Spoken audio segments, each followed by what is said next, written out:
So I'm sure that most of you, if not all, have seen one of these before, right? The subject of my presentation today clearly needs no introduction, but I'll introduce her anyway. This is a Juul. Made by Pax Electronics and sold in head shops and gas station convenience stores across America, this little fella has contributed to what many have called a vaping epidemic, plaguing high schools and even middle schools across the nation. Inhalation of the Juul's sweet, sweet steam provides the user with a quick nicotine buzz. But before you go asking me for a hit, I should tell you that this isn't a real Juul, only a prop. So no one's getting domed right now. I stand before you today with information about the FDA's surprise inspection of America's beloved Juul labs, which occurred about a week ago on October 2nd. You may have seen evidence of tensions building around the problem of underage Juuling. The news is constantly filled with Juul-related headlines. The New York Times asking, "Did Juul lure teenagers and get customers for life?" Time magazine telling all, and "Teens are Juuling at school, here's what that means."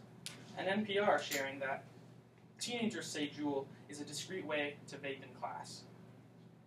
It's fair to say that Juul has created quite the buzz, and not just in the heads of its users.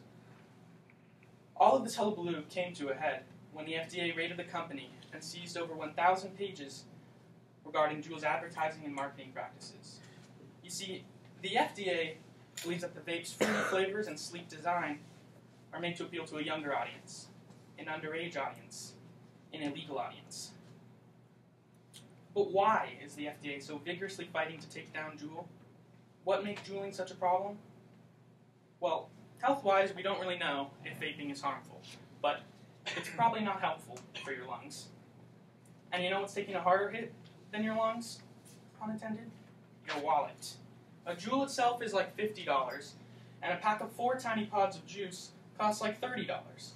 Instead of saving for the future or college or even a car, kids are continuously making the decision to spend their cash on pods and consequently on their addiction, which brings us to the most important problem. What does it mean to be addicted? Well, I'd say there's a lot to that question, and it depends on who you ask, but what's important to know is this. Addiction occurs by the same exact process that drives us to have sex, to eat food, and even to help others. Our brain's reward system. Drugs like nicotine create a shortcut to the reward. We feel super good without doing any of the work to get there. Dopamine, serotonin, and other feel-good neurotransmitters are this reward. And as such, they've been dictating to us what's important and what isn't since long before drugs gave us the power to control them. But now that we do have this power over our neurotransmitters, there's no going back. We are forced to decide for ourselves what's important, what motivates us, what drives us, what controls us. Is it this? Clearly for a lot of people it is. But the FDA thinks that it shouldn't be. It doesn't want to endorse the ethos of the shortcut, to exalt a car ride to the finish of the marathon. FDA cracking down on Juul is a step towards a society that isn't so obsessed with finding chemical happiness. Opiate, alcohol, and cocaine crises have all stricken America at some point, and the question of why has come up quite a bit. But honestly, I don't think there's any real mystery as to why. We're just doing what we've evolved to. Find what makes us feel good and do it again. The challenge that we face now is overcoming our natural inclinations. In a country that is practically a cornucopia of wealth, food, and technology for many inhabitants, the most scarce resource of all becomes willpower. The ability to overcome what our nature tells us to do.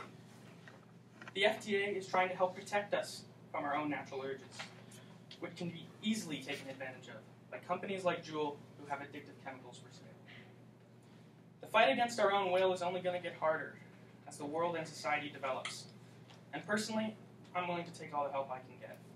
So I say thank you to the FDA, and I thank you all for listening.